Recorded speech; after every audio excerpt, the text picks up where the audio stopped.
Assalamualaikum warahmatullahi wabarakatuh.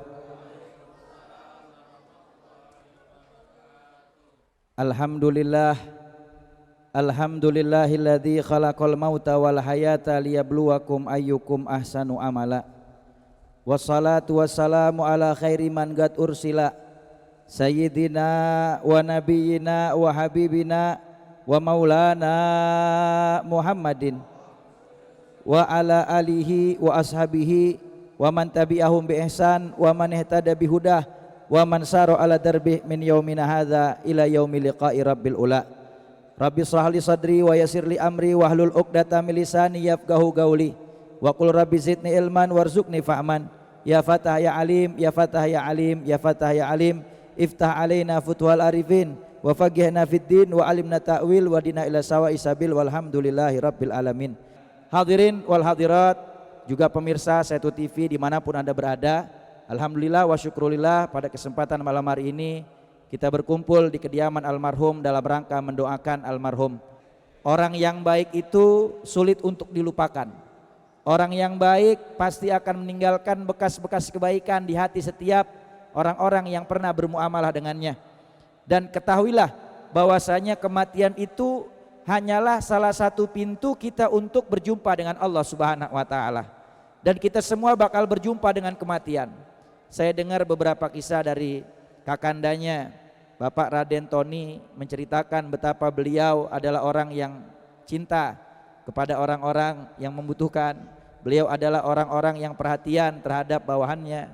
Beliau adalah orang yang istimewa, sehingga berat sekali kakandanya, begitu juga keluarga yang ditinggalkan untuk melupakan kebaikan-kebaikan beliau. Tetapi ketahuilah bahwasanya orang-orang yang baik mereka berada di tempat yang mulia di sisi Allah Subhanahu wa taala. Maka insya Allah dengan kumpulnya kita malam hari ini salah satu tanda bentuk cinta kita dan mendoakan kita kepada yang telah pergi meninggalkan kita. Kita doakan mudah-mudahan almarhum yang kita cinta mendapatkan tempat di surganya Allah Subhanahu wa taala, dijadikan kuburnya raudhah min riyadil jannah, dan mudah-mudahan semua visi misinya bisa diteruskan oleh seluruh stafnya dan juga oleh orang-orang yang menjabat setelahnya, dan juga anak cucu keturunannya bisa selalu senantiasa melakukan kebaikan untuk almarhum. Amin ya rabbal alamin. Hadirin sekalian yang dirahmati oleh Allah Subhanahu wa taala, bicara masalah kematian, Al-Imam An-Nawawi rahimahullah di dalam kitabnya beliau mengatakan al-mautu wahidun wa asbabuhu mutanawi'ah. Mati itu satu, cuman sebabnya mati itu yang macam-macam. Mati itu cuman satu. Apa itu mati? Mufaraqatur ruh anil jasad. Terpisahnya ruh dari jasad manusia, maka itu yang dinamakan dengan kematian.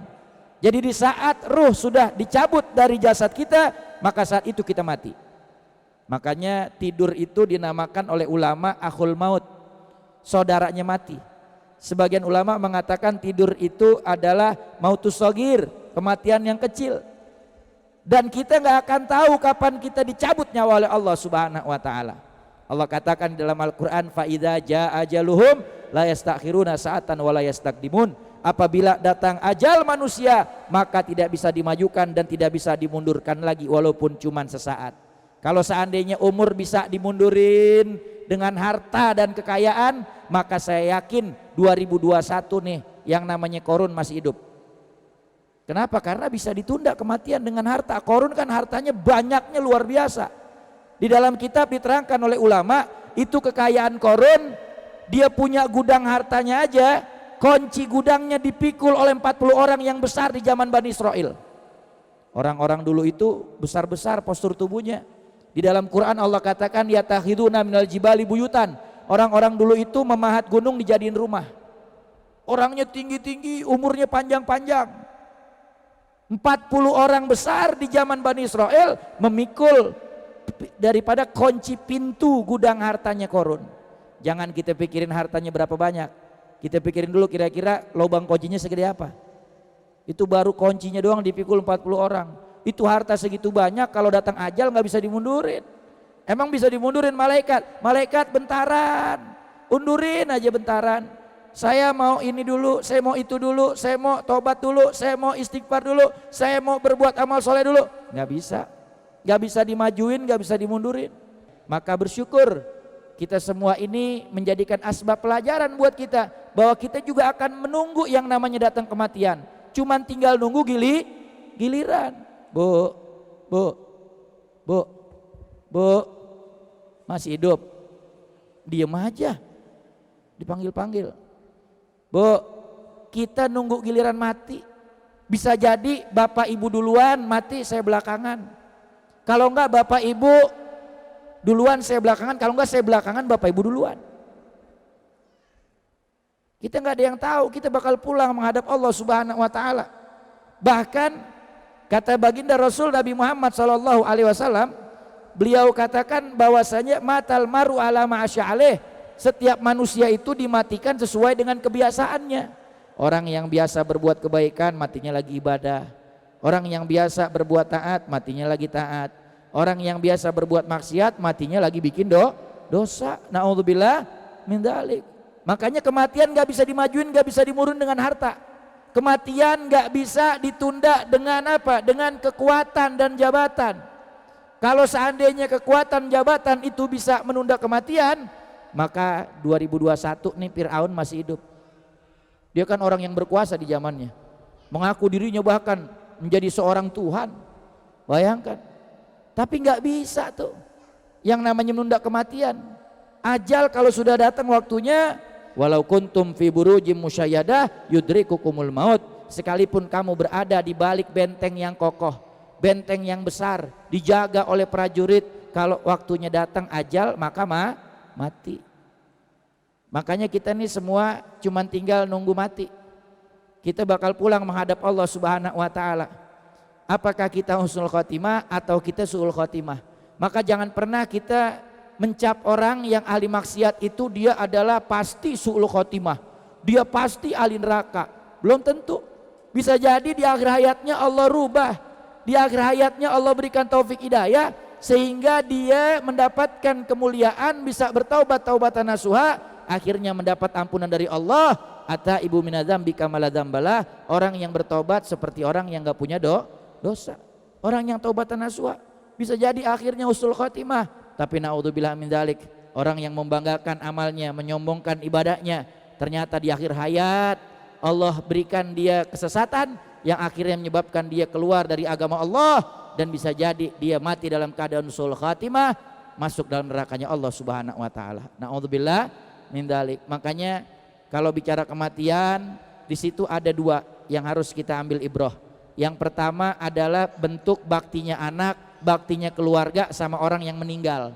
Ini acara model begini disaksikan oleh almarhum. Disaksikan oleh almarhum. Di dalam satu buah hadis yang diriwayatkan oleh Imam Hakim, yang datang daripada Walid bin Abdul Aziz, ada di dalam kitab Mukhtar Ahadisun Nabawiyah wal Hikam al-Muhammadiyah yang dikarang oleh Sayyid Ahmad Al-Hashimi rahimahullah. Kata baginda Rasul Nabi Muhammad sallallahu alaihi wasallam, tu'radul a'mal 'alallahi ta'ala yaumal isnin wal khamis. Sesungguhnya amal ibadah manusia di dunia itu dilaporkan kepada Allah Subhanahu wa taala setiap hari Senin dan hari Kamis. Amal ibadah kita dilaporkan oleh Allah, oleh malaikat Allah Subhanahu wa taala menghadap Allah setiap hari Senin dan hari Kamis. Wa tu'radul a'mal ilal aba wal ummahat wal anbiya yaumal jum'ah. Dan amal ibadah manusia dilaporkan kepada orang tuanya, dilaporkan kepada ibunya, dilaporkan kepada keluarganya, dilaporkan kepada nabinya setiap malam Jumat. Jadi kalau kita punya bapak, punya ibu udah meninggal, tuh kelakuan anak di dunia yang masih hidup dilaporin tuh ke orang tuanya di alam arwah. Keluarga yang mendoakan bapaknya, mendoakan ibunya yang sudah meninggal dunia, maka doa itu ada laporannya ke mereka di alam arwah. Dilaporkannya setiap malam Jumat, kata baginda Rasul Nabi Muhammad sallallahu alaihi wasallam. Maka kata Nabi Muhammad, fayazdadu fi wujuhim bayadan wa isyraqan. Maka ketika laporannya adalah kebaikan, laporannya adalah amal soleh, laporannya adalah doa yang dilakukan oleh anak-anaknya, maka ketika sampai kepada orang tuanya, maka orang tua di alam arwah bertambah girang hatinya, wajahnya makin bercahaya dan senang.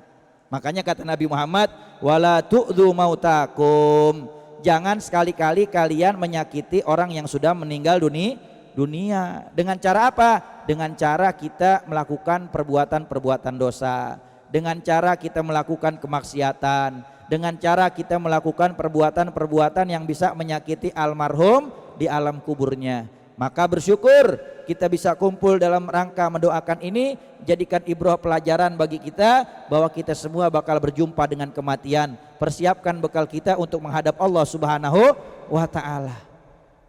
Di dalam satu buah hadis yang datang riwayatnya daripada Usaid bin Malik As-Sa'idi rahimahullah, beliau menjelaskan bahwasanya satu ketika datang seorang pemuda dari Bani Salimah kepada baginda Rasul Nabi Muhammad SAW. Ini hadis diriwayatkan oleh Imam Bazzar di dalam musnadnya. Ketika kami duduk dengan baginda Rasul Nabi Muhammad, kata sahabat Usaid bin Malik, pada saat kami duduk dengan Rasulullah, tiba-tiba datang seorang pemuda dari Bani Salimah. Dia bertanya kepada Nabi Muhammad, hal baqiya minal birri ala abawayya syai'un mim ba'di wafatihima, apakah ada amal ibadah yang aku bisa lakukan sebagai bentuk bakti aku kepada orang tuaku setelah keduanya meninggal dunia?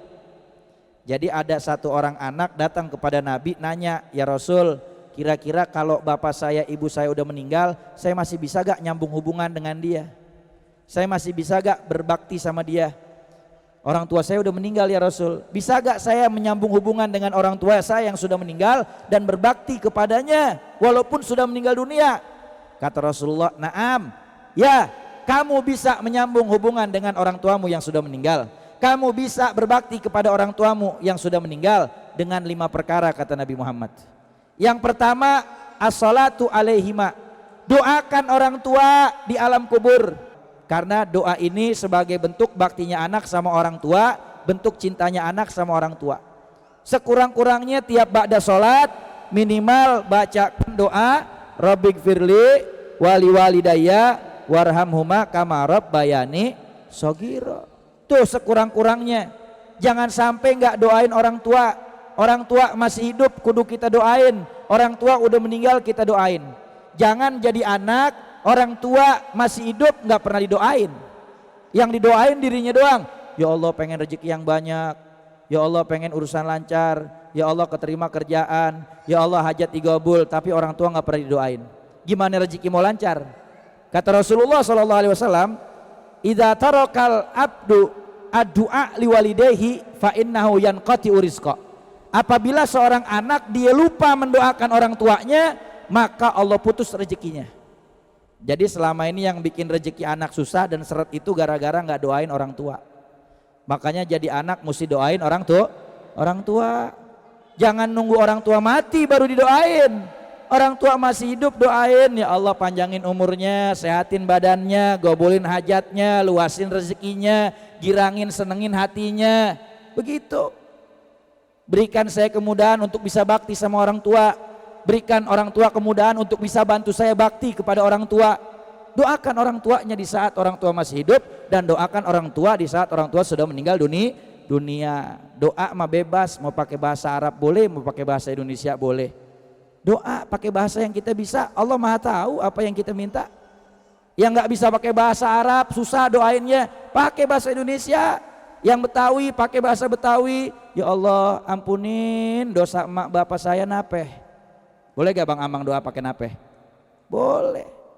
Doain orang tua kita dengan bahasa yang kita bisa. Pakai bahasa Sunda, pakai bahasa Jawa, pakai bahasa apa aja, doain orang tua kita. Minta sama Allah Subhanahu wa ta'ala. Itu bentuk baktinya anak sama orang tua. Yang kedua, wal istighfaru lahuma. Baktinya anak sama orang tua setelah wafat, cintanya anak sama orang tua setelah wafat bisa disambung dengan cara bacain istighfar buat orang tua. Bagaimana bacaan istighfar? Tiap ba'da sholat, astaghfirullahalazim li wali walidayya. Li wali walidayya. Ya Allah, aku mohon ampunan buat aku dan buat kedua orang tuaku. Ini kan kita kagak boro-boro istighfar buat orang tua, buat kita aja habis sholat kagak baca istighfar. Jikir kagak pakai jikir. Allahumma antas salam kagak, Allahumma lantas jalan. Iya main jalan aja kagak baca doa. Seolah-olah nggak perlu sama Allah. Giliran lagi susah, usaha lagi tengkurap, kerjaan lagi tersendat, utang banyak nggak kebayar, baru kemudian ngedoanya panjang, ke masjidnya paling depan, duduknya duluan di depan, giliran lagi apa, lagi seneng, giliran lagi apa, giliran lagi banyak nikmat, lupa sama Allah Subhanahu wa taala. Naudzubillah min dzalik. Makanya doain ya orang tua kita, bacain istighfar. Istighfarnya apa, Bu? Apa, Neng? Astagfirullahalazim li wali walidaya. Baca yang banyak tiap pada sholat. Biar apa? Biar orang tua kita diampunin dosanya sama Allah. Ada satu riwayat hadis di dalam kitab Riyadhus Shalihin, ada satu orang tua, dia sudah di sorganya Allah Subhanahu wa taala. Dia udah di dalam sorga, tiba-tiba malaikat datang. Malaikat panggil itu orang tua yang udah di sorga untuk pindah ke sorga yang lebih tinggi tingkatannya. Sorga kan ada tingkatannya. Sorga ada tingkatannya. Ini orang tua yang udah di sorga yang ada di tingkatan bawah, sama malaikat dipersilakan buat naik ke sorga yang di tingkatan lebih tinggi. Ketika sampai di tingkatan yang lebih tinggi, lalu kemudian orang tua ini tanya, wahai malaikat, kok saya dipindahin? Apa sebabnya? Kata malaikat, Allah suruh saya pindahin kamu dari sorga yang di bawah ke sorga yang lebih tinggi. Karena sorga itu ada 8 tingkatan, yang paling tinggi itu Jannatul Firdaus, sorga Firdaus. Dan di situ baginda Rasul Nabi Muhammad dengan para nabi-nabi yang lain. Dipindahin tuh naik ke sorga yang lebih tinggi. Ketika ditanya sama orang tua ini, wahai malaikat, kenapa saya dipindahkan ke sorga yang lebih tinggi? Apa jawabnya malaikat? Bistighfari waladikalaka, karena istighfarnya anak kamu. Anak kamu setiap habis sholat bacain istighfar buat kamu, ada waktu kosong bacain istighfar buat kamu, maka Allah pindahkan derajat kamu ke sorga yang lebih tinggi. Allahu Akbar. Enak gak punya anak begitu? Enak gak kira-kira, Bu?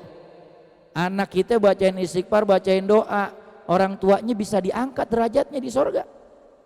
Bahkan istighfarnya anak itu bukan cuma mengangkat derajat orang tua untuk naik ke sorga yang lebih tinggi, bisa membawa orang tuanya dari neraka untuk masuk ke surganya Allah Subhanahu wa taala.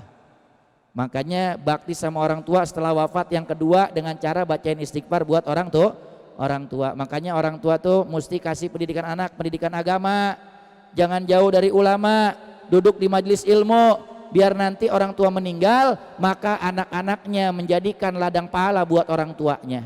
Yang ketiga kata Nabi Muhammad, wa infadu ahdihima min ba'di mautihima.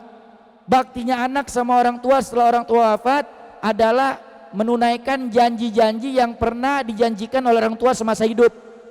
Orang tua punya janji, misalnya nanti saya mau ini, nanti saya mau itu, maka janji itu mesti dipenuhin wasiatnya sama anak-anaknya. Jangan sampai kagak. Tapi di dalam Islam tidak boleh menjalankan wasiat kalau wasiat itu dalam kemaksiatan. Misal orang tua sebelum meninggal pesan, nanti kalau bapak meninggal tanah tuh yang di belakang sonono 2000 meter wakafin aja bakal KP. Atau bakal tempat maksiat misalnya, bakal tempat main judi, maka jangan dikerjain tuh. Kenapa? Karena la ta'ata li makhluqin fi maksiatil khaliq. Enggak boleh taat kepada makhluk kalau itu maksiat kepada Allah. Yang saya maksud kalau diwakapinnya buat KP-KP yang isinya tempatnya di dalamnya banyak kemaksiatan ya, kayak model khamr, alkohol dan lain sebagainya. Itu enggak boleh tuh. Karena enggak boleh taat kepada makhluk kalau itu maksiat kepada Allah. Jangan dikerjain wasiatnya. Ya, tapi kalau wasiatnya kebaikan, nanti kalau bapak meninggal, tuh tanah yang di sono wakafin bakal pesantren. Wakafin bakal majelis, wakafin bakal masjid atau musola. Nah itu kerjain. Tapi dengan catatan, kata ulama, selama yang diwasiatkan itu dari harta almarhum tidak lebih dari 1/3 bagian. Yang 1/3 bagian boleh diwasiatin, tapi yang 2/3 itu haknya ahli waris.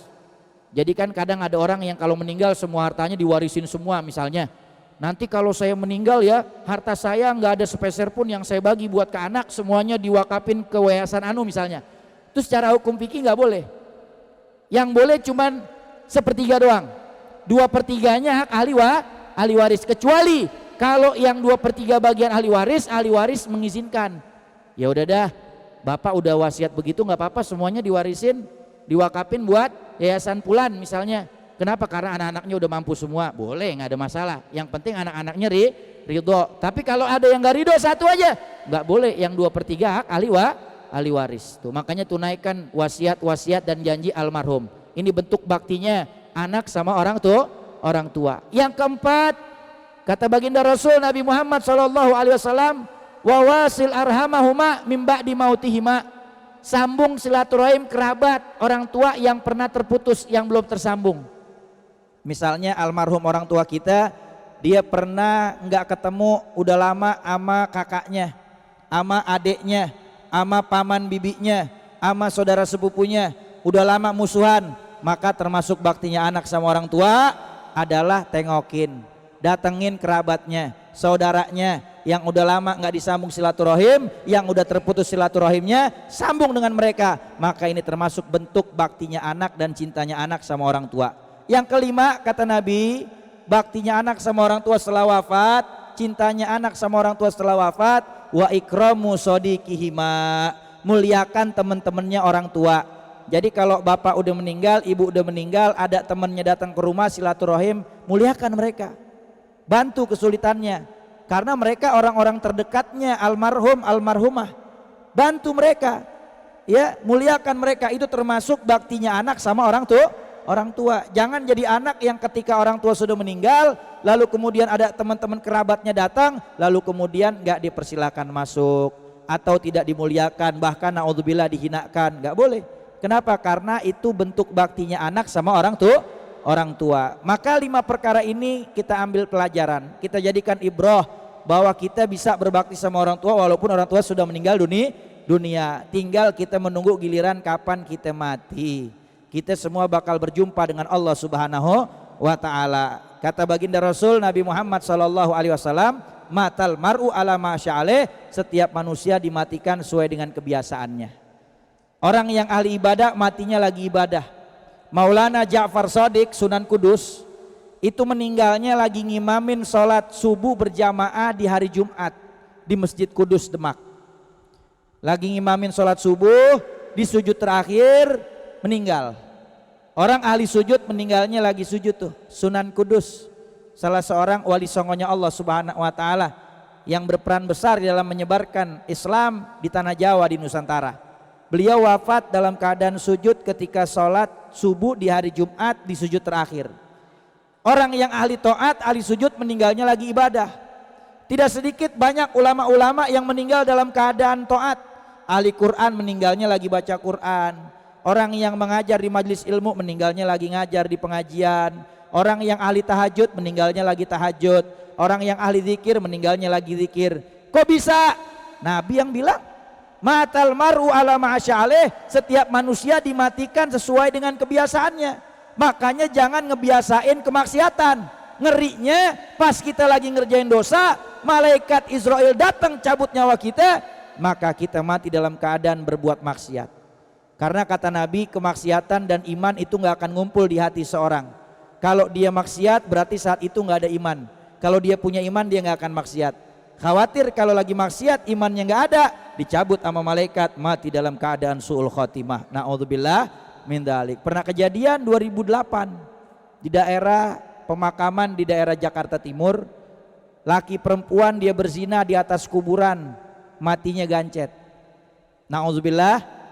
Orang tukang zina matinya lagi zina. Ada tukang main judi di daerah Jatinegara kesonoan sekitar tahun 2009. Itu dia meninggal dunia lagi main judi. Pada saat dia mau nebrak kartu, rupa-rupanya dia sambil main itu sambil makan kacang kulit. Yang dia mau masukin isinya ternyata yang masuk adalah kulitnya. Pas lagi nebrak angka Bang Amang, 6354 QQ. Keselak yang namanya kulit kacang, mati. Karena enggak, yang namanya kematian tuh kadang enggak bisa dipikir dengan akal. Keselak kacang kulit, mati. Ngeledak di kamar mandi kepleset, mati. Keserempet bajai, mati. Kalau Allah takdirin mati, mati. Makanya kata Imam Syafi'i rahimahullah, beliau katakan, kam min shaihin mata min ghairi illatin wa kam min sakimin asyahina min dahri. Berapa banyak orang yang sehat mati nggak pakai sakit, berapa banyak orang yang penyakitan penyakitnya komplikasi macam-macam, tiap minggu berapa kali cuci darah, nggak mati-mati. Betul nggak? Ada yang sehat aja nggak ada penyakitnya meninggal. Ada yang penyakitan macam-macam penyakit, nggak meninggal. Apalagi tetangga yang pelit tuh, maunya ribut mulu sama tetangga. Wah, gedek banget tuh, nggak mati-mati nih orang. Ya kadang orang didoain mati nggak mati juga. Kenapa Allah jadikan orang yang model begitu ujian buat orang yang hidup, biar dia sabar, biar banyak pahalanya. Ujian kita dari Allah Subhanahu wa taala. Bahkan kata Imam Syafi'i, wa kam min fata asbah wa amsa dhahikan wa qad nusijat adfanuhu wa wala yadri. Berapa banyak pemuda-pemudi malamnya ketawa-tawa, paginya mati. Paginya ketawa-tawa, sorenya mati. Karena kematian itu datangnya mendadak, tiba-tiba. Al mautu gharibun yuntadhar. Kematian itu dekat dan datangnya tidak disangka-sangka.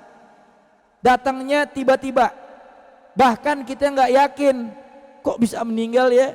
Kemarin masih bareng sama saya, malamnya ngobrol bareng, tahu-taunya subuh udah nggak ada, meninggal dunia. Makanya biasakan kebaikan, biasakan taat kepada Allah Subhanahu wa taala, biar matinya nggak lagi maksiat. 2010 ada di berita, ada satu orang di daerah Jawa, saya lupa di daerah mana tuh beritanya. Ketika itu dia diangkat kepilih jadi RT. Dia ajak warganya 40 orang pesta miras oplosan. Mati 40 orang warganya sama RT-nya. Itu RT Samber Gledek yang model begitu. Ya, kepilih jadi RT bukannya tasyakuran, undang anak yatim, baca yang namanya zikir tahlil, baca maulid Nabi, bersyukur kepada Allah, pesta miras oplosan. Na'udzubillah min dzalik. Makanya biasakan hidup kita dengan taat dan kebaikan, biar ketika kita pulang menghadap Allah mati dalam keadaan husnul khotimah. Mari sama-sama kita baca istighfar, kita mohon ampun kepada Allah Subhanahu wa taala. Mudah-mudahan semua yang hadir tidak bangun dari majlis yang mulia ini kecuali dosanya diampuni oleh Allah Subhanahu wa taala. Digantikan keburukan kita dengan kebaikan oleh Allah Subhanahu wa taala, dan mudah-mudahan almarhum yang kita doakan beliau mendapatkan tempat yang mulia di surganya Allah Subhanahu wa taala. Astaghfirullah Rabbal baraya, astaghfirullah minal khataya. Baca 7 kali. Astaghfirullah Rabbal baraya, astaghfirullah minal khataya, astaghfirullah Rabbal baraya, astaghfirullah minal khataya. 2 kali lagi. Astaghfirullah Rabbal baraya, astaghfirullah minal khataya, astaghfirullah Rabbal baraya, astaghfirullah minal khataya. Allahumma ya azimah sultan, ya gadimal ihsan, ya daiman ni'am, ya kathirul jud, ya wasial ata, ya khafiyal lutuf, ya latifasun, ya halimah la ya'jal. Sholli ya rabbi ala sayyidina Muhammadin wa alihi wasallam wardani sahabati ajmain. Allahumma lakal hamdu syukra wa lakal manu fadla wa anta rabbuna haqqa nanu abdika riga wa anta tazali zalika ahla. Ya muyassira kulli asir wa ya jabira kulli kasir wa ya sahiba kulli farid wa ya muqniya kulli fakir wa ya muqawiya kulli dhaif wa ya ma'amana kulli makhif. Yassir alaina kulli asir fatasirul asiri alaika yasir. Allahumma ya man la yataju ilal bayani wa tafsir, hajatuna kathir wa anta rabbuna wa biha wa khabir. Allahumma arusna bi anika la tanam wa aqnufna bi kanafika la yuram warhamna bi qudratika alaina falana lak wa sikatuna wa rajauna. Allahumma inna nas'aluka ziyaratan fid din wa barakatan fil umur wa sihatan fil jasad wa sihatan fil rizqi wa taubatan qoblal maut wa syahadatan lil maut maghfiratan ba'dal maut wa fandalisab wa amana minal adzab wa nasiba minal jannah warzuqna nazar al-wajhikal karim warzuqna syafaatan nabil amin birahmatika ya arhamar rahimin. Sallallahu alaihi sayyidina Muhammadin nabil ummi wal salam walhamdulillahi rabbil alamin. Saya mau kasih ijazah kepada hadirin sekalian. Ini ijazah amalan doa saya dapat daripada Al-Habib Abu Bakar Mauladawilah Malang. Beliau daripada gurunya Al-Habib Abdurrahman Bilfaqih, putra daripada Al-Imam Al-Gutub Al-Habar Al-Habib Abdullah bin Abdul Qadir bin Ahmad Bilfaqih Malang Darul Hadis. Beliau memberikan ijazah, zikir yang dibacanya tidak banyak, hanya 4 kali dibaca. tapi pahalanya sama dengan membaca la ilaha illallah Muhammadur Rasulullah sebanyak 72.000 kali. Ini bisa kita hadiahkan kepada almarhum orang tua kita, keluarga kita, kerabat kita, guru kita. Apa yang dibaca? La ilaha illallah Muhammadur Rasulullah fi kulli lahdatin, la ilaha illallah Muhammadur Rasulullah fi kulli lahdatin abada adama wasi ilmullah. La ilaha illallah Muhammadur Rasulullah fi kulli lamhatin wa nafasin adadama wasiya ilmullah.